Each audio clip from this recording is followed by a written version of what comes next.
Friends ఇక్కడ సచిన్ రాహుల్ వయసు 4 సంవత్సరాలు చిన్న, వారి వరుస వయసులు 7:9 ఇచ్చినారు. సో ఫస్ట్ వాళ్ళ ఏజ్ ఏంటంటే ఇస్టులు 7:9 ఇచ్చినారు.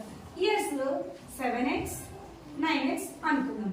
ఇక్కడ సచిన్ రాహుల్ కంటే 4 ఇయర్స్ చిన్నవాడు అన్నారు. అంటే వాళ్ళిద్దరు వయసు తేడా ఎంత? 4 ఇయర్స్.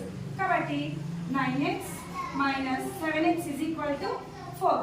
సో 9 టు 7 సబ్ట్రాక్ట్ చేస్తే 2x ఇజ్ ఈక్వల్ టు 4 వస్తుంది. So x is equal to 4/2. 2 1 2 2. So ఇక్కడ x వాల్యూ మనకి 2 వచ్చింది. సచిన్ వయసు ఎంత అనుకున్నాము?